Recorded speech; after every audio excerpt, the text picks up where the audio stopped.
ओम श्री परमात्मने नमः। ओम नमो भगवते वासुदेवाय। आज श्रीमद् भागवत महापुराण कथा पंचम स्कंद से अध्याय 2 की पावन कथा में हम आज सुनेंगे राजा आग्निद्र का चरित्र।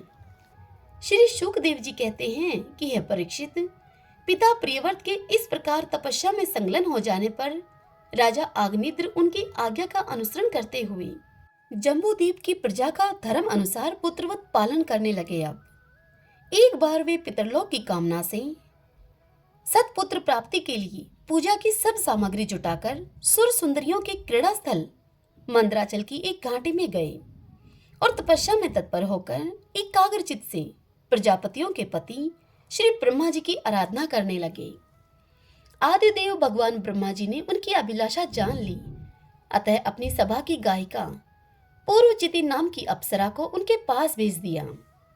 आग्निद्र जी के आश्रम के पास एक अति रमणीय उपवन था।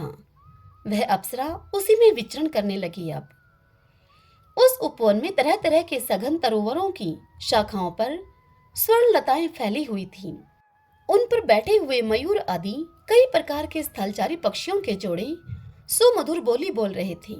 उनकी सड़जादी स्वर युक्त ध्वनि सुनकर सचेत हुए जल कुकुट, कारंडव एवं कलहंस आदि जल पक्षी भांति भांति से गूंजने लगते थे, जिससे कि वहां के कमल वन से सुशोभित निर्मल सरोवर गूंजने लगते थे। पूर्वचिति की विलासपूर्ण सुललित गतिविधि और पाद विन्यास की शैली से पद पद पर उसके चरण नुपुरों की झनकार हो उठती थी। उसकी मनोहर ध्वनि सुनकर राजकुमार आग्निद्र ने समाधि योग के द्वारा मुंदे हुए अपने कमल कली के समान सुंदर नेत्रों को कुछ कुछ खोलकर देखा तो पास ही उन्हें वह अप्सरा दिखाई दी। वह भ्रमरी के समान एक एक फूल के पास जाकर उसे सूंघती थी तथा देवता और मनुष्यों के मन और नैनों को आह्लादित करने वाली अपनी विलासपूर्ण गति, क्रीड़ा, चापल्य, लज्जा एवं विनय चितवन, सुमधुर वाणी तथा मनोहर अंग अवयवों से पुरुषों के हृदय में कामदेव के प्रवेश के लिए द्वार सा बना देती थी। जब वह हंस हंस कर बोलने लगती तब ऐसा प्रतीत होता कि मानो उसके मुख से अमृतमय मादक मधु झर रहा है।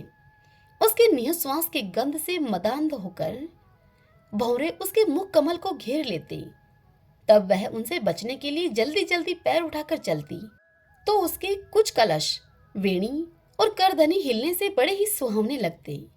यह सब देखने से भगवान कामदेव को आग्निद्र के हृदय में प्रवेश करने का अवसर मिल गया और वे उनके अधीन होकर उसे प्रसन्न करने के लिए पागल की भांति इस प्रकार उसे कहने लगे।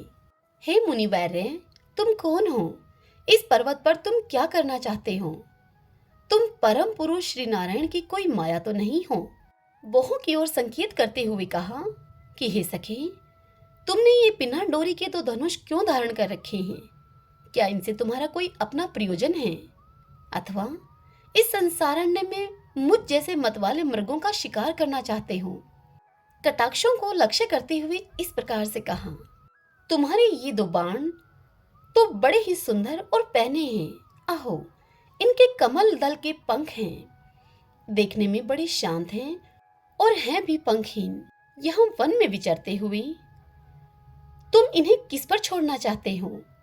यहाँ तुम्हारा कोई सामना करने वाला नहीं दिखाई देता। तुम्हारा यह पराक्रम हम जैसे जड़ बुद्धियों के लिए कल्याणकारी हो। तत्पश्चात भौरों की ओर देखकर इस प्रकार से कहा कि भगवान, तुम्हारे चारों ओर जो ये शिष्यगण अध्ययन कर रहे हैं वे तो निरंतर रहस्य युक्त सामगान करते हुए मानो भगवान की स्तुति कर रहे हैं और ऋषिगण जैसे वेद की शाखाओं का अनुसरण करते हैं, उसी प्रकार ये सब तुम्हारी चोटी से चढ़े हुए पुष्पों का सेवन कर रहे हैं। नुपुरों की शब्द की ओर संकेत करते हुए इस प्रकार कहा, हे ब्राह्मण, तुम्हारे चरण रूप पिंजड़ों में जो तीतर बंद हैं उनका शब्द तो तुम्हें सुनाई देता है, परंतु रूप देखने में नहीं आता। करधनी के सहित पीली साड़ी में अंग की कांति की उत्प्रेक्षा करते हुए इस प्रकार से कहा, तुम्हारे नितंबों पर यह कदम कुसुमों की सी आभा कहां से आ गई? इनके ऊपर तो अंगारों का सा मंडल दिखाई देता है, किंतु तुम्हारा बालकाल वस्त्र कहाँ है? कुकु मांडित कुचों की ओर लक्ष्य करते हुए इस प्रकार से कहा, हे द्विजवर, तुम्हारे इन दोनों सुंदर सींगों में क्या भरा हुआ है? अवश्य ही इनमें बड़े अमूल्य रत्न भरे हैं। इसी से तो तुम्हारा मध्य भाग इतना कृश होने पर भी तुम इनका बोझ ढो रहे हो। यहाँ जाकर तो मेरी दृष्टि भी मानो अटक गई है।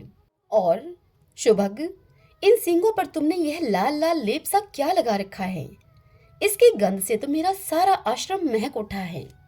हे मित्रवर, मुझे तो तुम अपना देश दिखा दो, जहाँ के निवासी अपने वक्षस्थल पर ऐसे अद्भुत अवयव धारण करते हैं, जिन्होंने कि हमारे जैसे प्राणियों के चित्तों को शुद्ध कर दिया है, तथा मुख में विचित्र हाव भाव, सरस भाषण और अधरामृत जैसी अनूठी वस्तुएं रखते हैं। हे प्रियवर, तुम्हारा भोजन क्या है, जिसके खाने से तुम्हारे मुख से हवन सामग्री की सी सुगंध फैल रही है? मालूम होता है कि तुम कोई विष्णु भगवान की कला ही हो, इसीलिए तुम्हारे कानों में भी कभी पलक न मारने वाले मकर के आकार के दो कुंडल हैं। तुम्हारा मुख एक सुंदर सरोवर के समान है, उसमें तुम्हारे चंचल नेत्र भय से कांपती हुई दो मछलियों के समान, दंत पंक्ति हंसों के समान और घुंघराली अलकावली भौरों के समान शोभायमान है। जब तुम अपने कर कमलों से थपकी मारकर इस गेंद को उछालते हो, तब यह गेंद दिशा विदिशाओं में जाती हुई मेरे नेत्रों को तो चंचल कर ही देती है, साथ ही साथ मेरे मन में भी खलबली पैदा कर देती है। तुम्हारा बांका जटाजूट खुल गया है, तुम इसे संभालते नहीं। अरे, यह धूर्त वायु कैसा दुष्ट है, जो बार बार तुम्हारे नीवी वस्त्र को उड़ा देता है। हे तपोधन, तपस्वियों के तप को भ्रष्ट करने वाला यह अनूप रूप तुमने किस तप के प्रभाव से पाया है? हे मित्र, आओ, कुछ दिन मेरे साथ रहकर तपस्या करो, अथवा कहीं विश्व विस्तार की इच्छा से ब्रह्मा जी ने ही तो मुझ पर कृपा नहीं की है।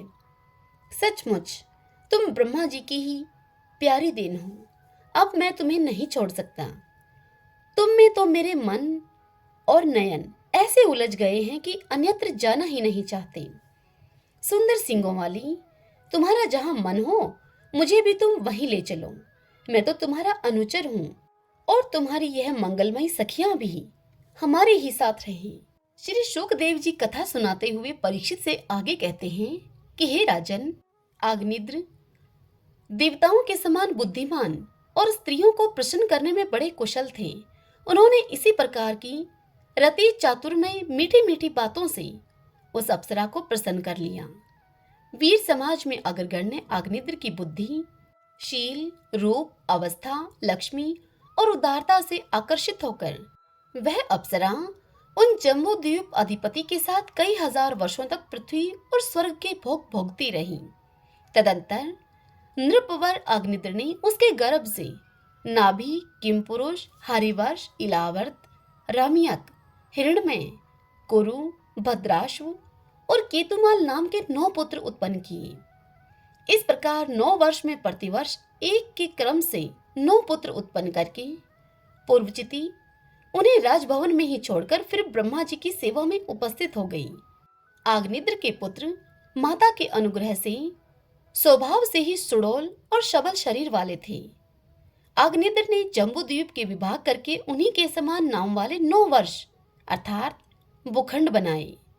उन्हें एक एक पुत्र को सौंप दिया। तब वे सब अपने अपने वर्ष का राज्य भोगने लगे। महाराज आग्निद्र दिन दिन भोगों को भोगते रहने पर भी उनसे अतृप्त ही रहे। वे उस अप्सरा को ही परम पुरुषार्थ समझते थे, इसलिए उन्होंने वैदिक कर्मों के द्वारा उसी लोक को प्राप्त किया जहां पितृगण अपने सुकृतों के अनुसार तरह तरह के भोगों में मस्त रहते हैं। पिता के परलोक सुधारने पर नाभि आदि 9 भाइयों ने मेरु की मेरु देवी, प्रतिरूपा, उग्रन दृष्टि, लता, रम्या, श्यामा, नारी, भद्रा और देववती नाम की 9 कन्याओं से विवाह किया। ओम नमो नारायण, ओम नमो नारायण, हरि ओम तत्सत। भक्तजनों, आज की यह कथा यहीं समाप्त हुई। इससे आगे की कथा में कल हम सुनेंगे राजा नाभि का चरित्र तथा ऋषभ देव जी का राज्य शासन करना। कल हम इस पावन कथा का रसपान करेंगे। जय श्री कृष्णा, राधे राधे।